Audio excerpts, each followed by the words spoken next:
नमस्कार, मैं हूं सौरभ त्रिपाठी। आप देख रहे हैं इंडिया न्यूज उत्तर प्रदेश उत्तराखंड। निकाय चुनाव का हमारा खास कार्यक्रम सिटी का सरताज कौन है। निकाय चुनाव के मतदान की तारीख जैसे जैसे करीब आती जा रही है, वैसे वैसे निकाय चुनाव की सरगर्मियां तेज होती जा रही हैं। तो कहीं प्रत्याशी पार्टी टिकट नहीं पाने से नाराज हैं, तो कहीं आखिरी समय में प्रत्याशी बदल दिए गए। ऐसे में कम समय में और कम समय होने की वजह से पार्टी कार्यकर्ताओं से लेकर बड़े नेता को चुनाव प्रचार में कड़ी मेहनत करना पड़ रहा है। नाराज प्रत्याशी निर्दलीय के रूप में नामांकन कर पार्टी के लिए मुसीबत बनते नजर आ रहे हैं और इस नाराजगी के बताया जा रहा है कि सामना सिर्फ निकाय चुनाव में हार जीत को लेकर नहीं देखा जा सकता। 2024 की लड़ाई का सेमीफाइनल के रूप में पार्टियां देख रही हैं। बात अगर उन्नाव नगर पालिका के इतिहास की करें तो उन्नाव का इतिहास करीब 138 साल पुराना है। ब्रिटिश हुकूमत के समय 1884 से इस नगर पालिका का गठन हुआ। ब्रिटिश हुकूमत से आजादी मिलने के बाद भी बदहाल विकास के और विकास ने पालिका को जकड़ कर रखा। 1890 में विभाजन हुआ तो शहर पालिका के 8 वार्ड तय हुए। इसके बाद यहां कलेक्टर ने सभी के 10 प्रतिनिधि नामित करते हुए प्रशासक की तैनाती कर दी। बाद में पहली बार 1953 में पालिका के 11 वार्डों पर चुनाव हुआ।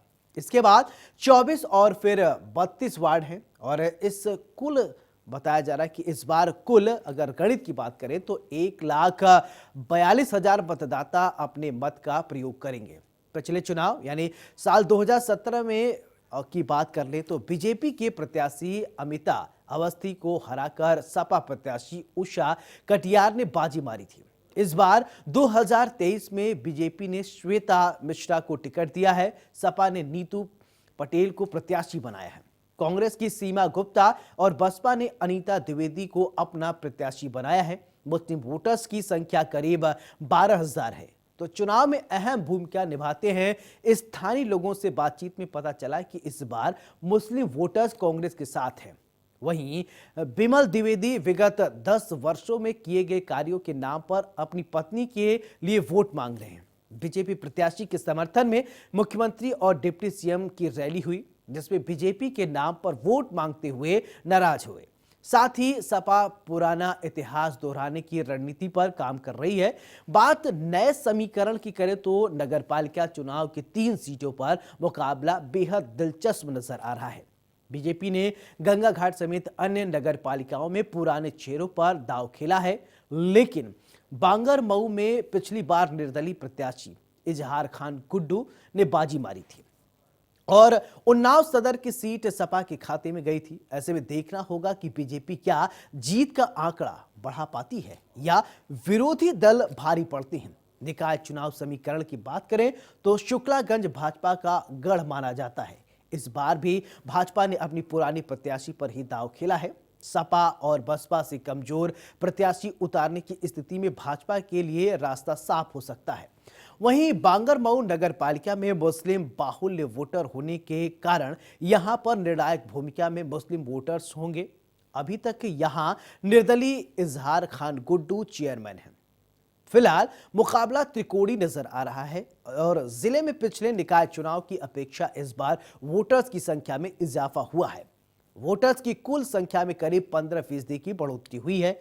पिछले चुनाव में वोटर्स की संख्या करीब 3.96 लाख थी, जो कि अब बढ़कर 4.67 लाख से ज्यादा हो गई है। बढ़े हुए वोटर्स के चुनावी समीकरण पर नजर डालें तो जिले में 3 नगर पालिका और परिषद उन्नाव और गंगा घाट और बांगरमऊ हैं। यहां पर 16 नगर पंचायतें हैं और इस नगर पंचायतों के नाम अगर बात की जाए तो आपको बताते हैं कि अचलगंज और कुछ बताया जा रहा है कि कुरसट, फतेहपुर और 84 ऊंगी और बताया जा रहा है कि गंज, मुराबाद और सफीपुर, औसार, मोहान, नूतनी, नवाबगंज, हैदराबाद और इसके बाद रसूलाबाद, पूर्वा, मौरामा, बीघापुर और बताया जा रहा है कि भगवंत नगर है। साल 2017 में जो निकाय चुनाव संपन्न हुए थे उसमें अगर कुल वोटरों की बात करें तो 39,000 बताया जा रहा है कि लगभग से ज्यादा, और वहीं इस बार के चुनाव में 70,824 वोटर्स बढ़ने के बाद कुल वोटरों की संख्या लगभग 46,73,085 हो गया है। और बात अगर अचलगंज की करें तो यहां पर साल 2017 के चुनाव नहीं हुआ था। विकास की बात करें तो पहले 2 लाख का बजट रखने की वाली उन्नाव नगर पालिका आज 1,70,00,000 के बजट के बाद भी शहर संवार नहीं पाई है। विकास की रफ्तार में शहरी विधायक और शहरी सुविधाओं के लिए अभी भी लोग संघर्ष कर रहे हैं। वहीं पेयजल, साफ सफाई, लाइट, सड़क, नाली जैसी सुविधाओं का सभी इलाकों में अभाव है। शहर की बिगड़ती सूरत को देखकर कोई इसका अंदाजा लगा सकता है। निकाय चुनाव में मौजूदा समीकरण पर आज हम वरिष्ठ पत्रकार और राजनीतिक विश्लेषक के साथ स्थानीय संवाददाता से चर्चा करेंगे। उससे पहले हम आपको आंकड़े के जरिए समीकरण को समझाने की कोशिश करते हैं। ये जो तस्वीर आपने टीवी स्क्रीन पर देख पा रहे, उन्नाव का निकाय चुनाव बेहद ही दिलचस्प है। श्वेता मिश्रा, नीतू पटेल और इसके अलावा अगर बात किया जाए तो ये वो कैंडिडेट हैं जिन पर विश्वास किया जा रहा है। भारतीय जनता पार्टी से अगर बात किया जाए तो श्वेता मिश्रा, और इसके अलावा अगर बात किया जाए लगातार अगर समाजवादी पार्टी से तो नीतू पटेल, तो सीमा गुप्ता भी चुनावी मैदान में कांग्रेस से। और ये जो प्रत्याशी हैं इस बार देखना होगा कि बेहद ही दिलचस्प इस बार चुनाव होने वाला है। अब देखना ये होगा कि उन्नाव के निकाय चुनाव यानी शहर की सरकार की अगर बात करें तो हम इसको इसीलिए इस प्रोग्राम का नाम हमने सिटी का सरताज रखा है। दरअसल निकाय चुनाव में जो सरकार जिसकी बनती है वो कहते हैं उसको शहर की सरकार। शहर में मूलभूत सुविधाओं की बात अगर कर लिया जाए, गड्ढा है, पानी है, सीवर है, तमाम तरीके की जो छोटी छोटी निकाय की वस्तुएं होती हैं उसका पूरी जिम्मेदारी होती है सिटी सरकार की। इसीलिए इस हम कार्यक्रम का नाम सिटी का सरताज भी रखे हैं, क्योंकि जो जीतेगा वही शहर की सरकार बनाएगा। निकाय चुनाव इस बार बेहद दिलचस्प इसलिए भी हो रही है कि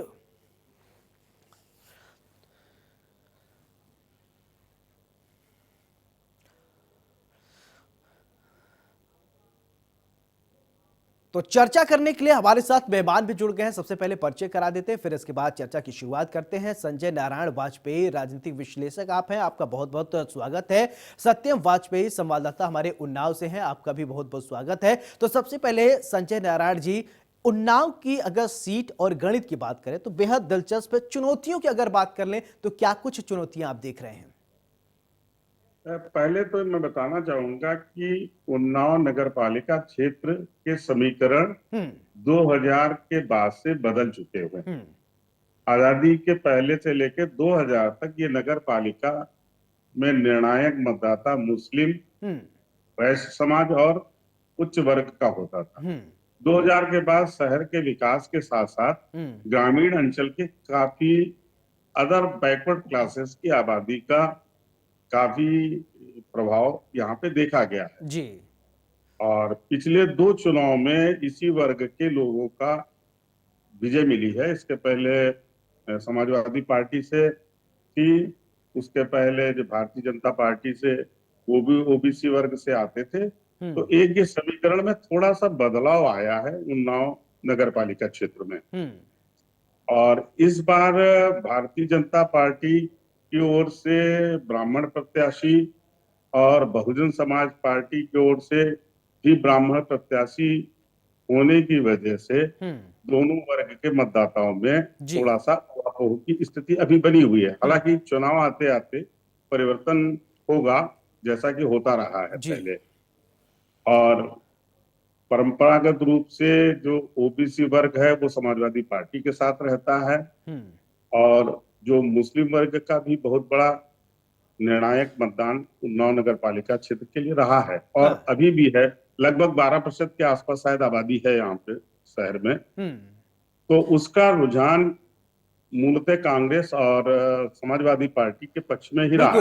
सियासी गणित आपसे पूरा समझेंगे, मेरे सहयोगी सत्यम भी जुड़े हुए हैं। सत्यम, आपसे ये जानना चाहेंगे कि अगर उन्नाव की बात करें, आप तो लगातार ग्राउंड जीरो पे जाकर देखते हैं, प्रत्याशियों से भी बात करते हैं, अगर जनता के मिजाज की बात करें तो क्या मूड दिखाई दे रहा है इन प्रत्याशियों को लेकर?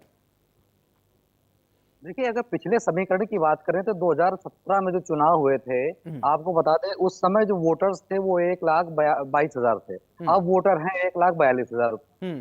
कुल मुस्लिम जो वोटर्स हैं उनकी संख्या अभी आपके विश्लेषक जी ने भी कहा कि कुल 12% है, लेकिन लगभग 12,000 है। तो जिनका रुझान आपको बताया था इस बार कांग्रेस की तरफ ज्यादा है। 8,000 कम से कम उनको वोट मिल जाएगा। हम्म। पिछली बार जो बात करें, पिछली बार भी यही स्थिति थी कि जो भाजपा है वहां पर ब्राह्मण प्रत्याशी था, और आपके बसपा ने ब्राह्मण प्रत्याशी और कई निर्दलीय भी ब्राह्मण प्रत्याशी लड़ गए थे, हम्म। जिसकी वजह से सपा के जो प्रत्याशी थे उषा कटियार, उन्होंने हम्म। 2017 में बाजी मारी थी और हाँ। करीब आपको 17,000 वोटों से उसको विजय मिली थी। जी। और जो भाजपा का प्रत्याशी अमिता अवस्थी थी, हाँ। भाजपा के प्रत्याशी, उन्होंने करीब 900 वोट से उनको हार मिली थी। हम्म। तो कहीं ना कहीं जो सपा के प्रत्याशी थे उनको भी 15,000 वोट मिले थे। तो हम्म। वोटों में जो वोट है जो है मत है, उसमें कहीं ना कहीं बंटवारा हुआ था। तो स्थिति 2023 में कहीं ना कहीं फिर वैसी आकर के खड़ी हो गई है, क्योंकि आपको बता दें भाजपा का जो प्रत्याशी है वो ब्राह्मण समाज से है, हम्म। और सपा का प्रत्याशी है वो पटेल है। और हम्म। उसके साथ साथ में जो जिनको टिकट नहीं मिला था, हम्म। भाजपा की टिकट, कई लोग लाइन में थे जिनको टिकट नहीं मिला था, वो बसपा बसपा का दामन उन्होंने थाम लिया। ठीक। हाथी का नीला झंडा लेकर के वो चल रहे हैं। ठीक वो है। भी कहीं ना कहीं ब्राह्मण है,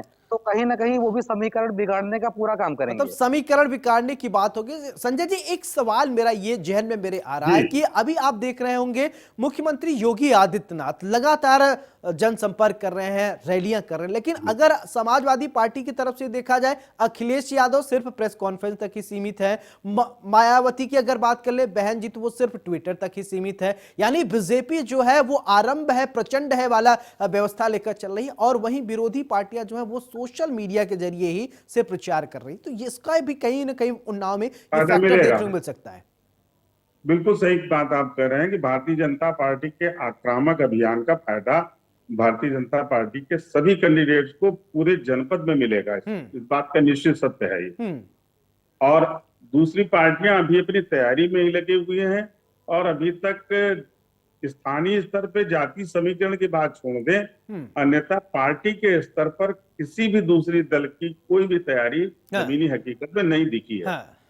ये एक जमीनी सच्चाई है। बिल्कुल, इसीलिए तो इसको कहा जा रहा है कि ये जो है 2024 से पहले लिटमस टेस्ट है। भारतीय जनता पार्टी ये देख लेना चाहती है कि आखिरकार, कहते हैं ना, चावल का एक दाना ही टच करके पता कर लेते हैं कि आखिरकार चावल पका है या नहीं। उसी तरीके से बीजेपी इसको अभी से भांप लेना चाहती है कि 2024 से पहले जनता का मिजाज क्या है। लिटमस टेस्ट की तरह से वो निकाय चुनाव का आजमा रही है जी। वही। और काफी हद तक जी। उनको सफलता भी मिलने की संभावना। इनके अभियान का बड़ा महत्व रहता है कि वो अपनी बात पब्लिक वोटर्स तक जो है कनेक्ट कर रहे हैं, हम्म। जबकि और दल अभी सोशल मीडिया या दूसरे माध्यमों पे हो रहा है। जमीनी हकीकत पे अभी तक वो लोग उतरे नहीं हैं। इसका नुकसान विपक्ष को निश्चित उठाना पड़ेगा। ठीक है। सत्यम, अगर बात किया जाए तो विपक्ष की, एक तरफ भारतीय जनता पार्टी अकेले ताल ठोक रही है, बड़े बड़े दिग्गज जो है वो चुनावी मैदान में है। दूसरी तरफ सोशल मीडिया, ट्विटर तक ही सीमित रहने वाली पार्टियों की अगर बात कर ले, तो दोनों को कहां आप खड़ा पा रहे हैं? देखिए, बड़ी बात है सौरभ की उन्नाव में जो 16 नगर पंचायतें हैं, 3 नगर पालिकाएं हैं। अगर बात की जाए विपक्ष की, तो कहीं पर भी विपक्ष यहाँ पर मजबूती से खड़ा हुआ दिखाई नहीं दे रहा। सोशल मीडिया, ट्विटर हैंडल तक ही सीमित होकर रह गए। आपको बता दें, बड़ी रैलियों की अगर बात करें तो भाजपा ने जो बड़ी रैलियां की, वहां पर मुख्यमंत्री भी उन्नाव में आए थे। डिप्टी सीएम 2 जगह गंगा घाट में, बांगरमऊ आए थे। जो पूर्व डिप्टी सीएम है दिनेश शर्मा, वो भी आ रहे हैं। और कहीं ना कहीं आपको बता दें 2 तारीख को गंगा घाट में जो रामायण के किरदार अरुण गोविल हैं और दीपिका जी जो सीता के किरदार में थी, वो भी कहीं ना कहीं प्रचार को लेकर के उन्नाव आ रही हैं। तो विपक्ष कहीं ना कहीं दिखाई नहीं दे रहा, और भाजपा जो है कोई भी कोर कसर यहाँ पर बाकी नहीं रख रहा, क्योंकि जो भाजपा है वो 2024 के चुनाव को लेकर के कहीं ये निकाय चुनाव को सेमीफाइनल की तरह देख रहा है। हाँ। और अगर आपको बता दें यहाँ के सपा की, तो सपा की स्थिति ये है उन्नाव में कि 16 नगर पंचायतों में अभी कहीं ना कहीं 8 से ज्यादा अपने प्रत्याशी तक उतार नहीं पाए हैं यहाँ पर। ठीक है। संजय जी, एक मेरा सवाल कांग्रेस से जुड़ा हुआ ये सवाल है। प्रियंका गांधी ने इससे पहले एक नारा दिया था कि लड़की हूं, लड़ सकती हूं, लेकिन ये कहीं ना कहीं कांग्रेस के जो नेता है सीजनल नेता हो गए, चुनाव से पहले आते हैं, इसके बाद क्या हो जाता है पता नहीं।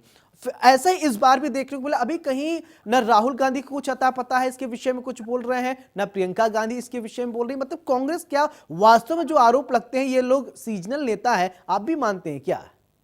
लगता है कि इन लोगों ने समाजवादी पार्टी यानी पार्टी को वाकओवर दे रखा है अगले चुनाव तक के लिए। हाँ इस माहौल को तो यही देख के लगता है जी। कि राष्ट्रीय नेतृत्व की कोई दिलचस्पी निकाय चुनाव में नहीं, जबकि बड़ा महत्वपूर्ण चुनाव है पूरे प्रदेश का, और 2024 9 महीने के बाद आना है, उसमें होना चाहिए था। चुनाव के सिर्फ 6 महीने पहले आके आप फील्ड में उतरेंगे तो निश्चित आपको कोई भी लाभ नहीं मिलेगा।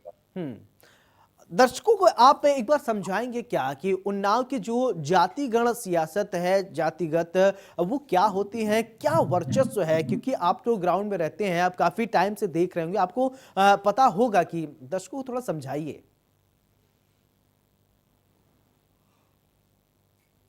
संजय जी।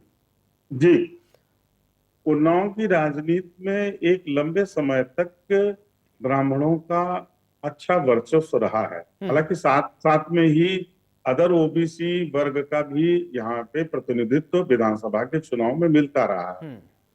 1974 में जब यहाँ पे पूरे प्रदेश में कांग्रेस की सरकार होती थी, तब भी 2 से 3 विधायक हमेशा यहाँ पे लोकदल या जनता पार्टी के होते रहे हैं। लेकिन धीरे धीरे भारतीय जनता पार्टी के प्रादुर्भाव के बाद से यह स्थिति में परिवर्तन आया है, और विशेषकर 2000 के बाद से यहाँ पे ओबीसी राजनीति का भी प्रभाव हुआ है और उभार भी आया है, और जिसका लाभ अन्य पार्टियों की बजाय भारतीय जनता पार्टी को इधर पिछले 2 चुनाव से मिल रहा है जी। क्योंकि 2007 में जब मायावती जी का भी परचम लहराया था, तब भी समाजवादी पार्टी के 3 या 4 विधायक जीते हुए थे उस समय। उसके पश्चात 2012 में फिर समाजवादी पार्टी की जीते, लेकिन 2007 संजय जी, आप सवाल बीएसपी की कर रहे हैं मायावती 2007 की बात। इस बार भी अगर देखा जाए निकाय चुनाव से मायावती ने कहीं ना कहीं दूरियां बना के रखी हैं। यानी एक बार जो बात होती है कि दलितों का जो वोट बैंक है, मायावती जब उनकी जो नेता है वो सामने आएंगी नहीं, वो चुनाव प्रचार करेंगी नहीं, वो अपने आप को दूरी बना के, तो दलित भी कहीं ना कहीं ये समझने लगे हैं कि क्या वास्तव में बहन जी जो पहले जिस तरीके से उनके साथ थे अब ऐसा नहीं हो रहा है क्या, और ये कहीं ना कहीं बीजेपी को फायदा होगा इसका? बिल्कुल फायदा हो रहा है। बहन जी के वोट बैंक का जो घट रहा है, उसका पूरा लाभ भारतीय जनता पार्टी को लगातार मिलता जा रहा है। वो वोट बैंक ना तो कांग्रेस की तरफ अभी शिफ्ट हो रहा है, ना ही समाजवादी पार्टी की तरफ। जो भी उसमें कमी आ रही है वो लगातार उसकी भरपाई भारतीय जनता पार्टी के साथ हो रही है। इसलिए उम्मीद 2024 में भी यही इसी रुख की अनुभूति दिखाई दे रही है। ठीक है। सत्यम, आपसे ये जानना चाहेंगे कि जिस तरीके से फाइट की अगर बात करें तो समाजवादी पार्टी और बीजेपी के बीच में मुख्य फाइट देखने को मिल रहा है, क्योंकि अखिलेश यादव की अगर बात किया जाए तो वो थोड़ा एक्टिव हैं, लेकिन वही कांग्रेस और बीएसपी की बात कर ले वो इतना सक्रिय नजर नहीं आ रहे। तो फाइट मुझे लगता है कि 2 लोगों के बीच में है, वो समाजवादी पार्टी और बीजेपी के बीच में। क्या वास्तव में ऐसा ग्राउंड पर भी है या सिर्फ ये आकलन है?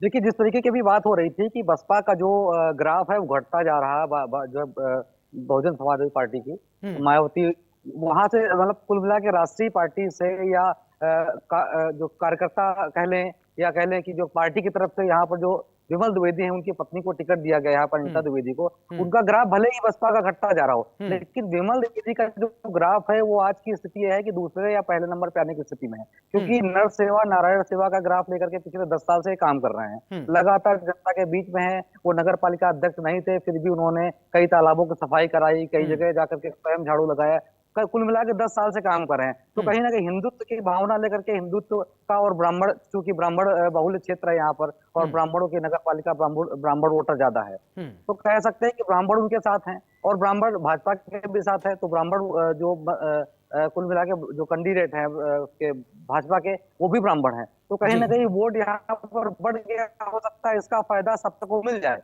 लेकिन कहा नहीं जा सकता है, इसमें नंबर 1 पर बसपा भी आ सकती है और भाजपा भी। तो कहीं ना कहीं लड़ाई बसपा और भाजपा में हो सकती है। लेकिन अगर देखा जाए सपा की बात करें तो सपा को कोई बड़ा नेता अभी तक उन्नाव नहीं आया है। अखिलेश यादव आए हैं, शिवपाल यादव नहीं, नरेश उत्तम जरूर आए थे, तो उन्होंने कहीं ना कहीं विवादास्पद बयान दे करके सुर्खियों में आने का प्रयास किया था, लेकिन ऐसा हुआ नहीं। उन्होंने सीधे सीधे योगी सरकार पर जी। ठीक है सत्यम, एक सवाल ये कि जो मूलभूत जो मांग होती है उसको क्या फुलफिल किया जा रहा है? जो जनता की मांग है इस समय क्या कुछ कमियां आप देख रहे हैं ग्राउंड पे? ये दिक्कतें हैं वास्तव में और इसको फुलफिल आगे चलकर करना होगा और यही सबसे बड़ा चैलेंज है। देखिए, कहना नहीं चाहिए लेकिन आपको बता दें कि जैसे योगी जी आए हैं, डिप्टी सीएम आए हैं और सीएम आए हैं, बड़े-बड़े नेता आ रहे हैं। हम्म। तो वो देश स्तर की, राज्य स्तर की बात कर रहे हैं। हम्म। लेकिन यहाँ के जो वोटर्स हैं, उनको अपने वार्ड की बात करनी है, उनको अपने मोहल्ले की बात करनी है। हम्म। तो उन्नाव में 32 पूरे वार्ड हैं, बिल्कुल। जहाँ पर जो सुविधाएं देंगे वो योगी जी आकर के नहीं देंगे, ना विधायक जी आकर के देंगे। हम्म। वो यहाँ का जो सांसद होगा, यहाँ का नगर पंचायत अध्यक्ष, नगर पंचायत वही आकर के सुविधाएं देगा। तो वो सुविधाओं से जो वाकिफ है, बड़ी बात वो वहाँ का निवासी है। तो कुल मिला के जो ग्राउंड जीरो पे यहाँ पे काम कर रहे हैं, जमीनी लेवल पे काम कर रहे हैं, जैसे यहाँ के जो प्रत्याशी हैं, तो कहीं ना कहीं उनकी समस्याएं जो समझे वो उनको मतदान करना चाहते हैं। जी। वो बड़े चेहरे को देखना नहीं चाहते हैं। तो कहीं ना कहीं इसका भी फर्क पड़ेगा। अगर बड़े चेहरे नहीं आ रहे हैं अन्य पार्टियों में तो उसका कोई मतलब नहीं। वो चलिए यहाँ के ठीक जो है, आपकी लोकल बात चेहरे आ हैं गई। उनके ऊपर जाकर के ठीक है वोट दे रहे हैं। जी। संजय नारायण जी, जिस तरीके से जी। अभी हमारे सहयोगी सत्यम बता रहे थे कि बड़े नेता आ तो रहे हैं लेकिन वो ग्राउंड की बात नहीं कर रहे हैं, वो छोटी छोटी मूलभूत बातों को जो वास्तव में शहर की समस्या है उसको लेकर वो बातचीत नहीं कर रहे, वो बड़ी बातें कर रहे हैं, वो प्रदेश स्तर की बात कर रहे हैं, वो देश स्तर की बात कर रहे हैं। क्या इन बड़ी बड़ी बातों का भी जनता पे असर पड़ेगा या जनता समझे कि हाँ मुख्यमंत्री जी आ रहे हैं, डिप्टी सीएम आ रहे हैं या कोई और आ रहा है बीजेपी का नेता? सबसे बड़ी बात है स्थानीय निकाय चुनाव में स्थानीय मुद्दे 75% मायने रखते हैं। 25% तो राष्ट्रीय स्तर, प्रादेशिक स्तर के मायने रखते हैं। जी। 75% मुद्दे स्थानीय वार्ड के, जिले के, शहर के काम करते हैं जाके। और पिछली जो सरकारें रहती हैं या जो पिछला सभासद रहता है या चेयरमैन रहता, उसके प्रति आक्रोश स्वाभाविक रूप से रहता है जाके। और ये भी सच्चाई है कि उन्नाव नगर पालिका क्षेत्र में जिस तरीके से विकास होना चाहिए था वो समुचित विकास अभी तक नहीं हो पाया है। बिल्कुल, जिस तरीके से एक विकास होना था अभी तक विकास नहीं हो पाया है। संजय नहीं नारायण हुआ वाजपेयी है। जी बहुत बहुत शुक्रिया आपका। सत्यम आपका भी बहुत बहुत शुक्रिया। तो आज हमने ये जाना और दर्शकों को समझाया कि सिटी का सरताज कौन।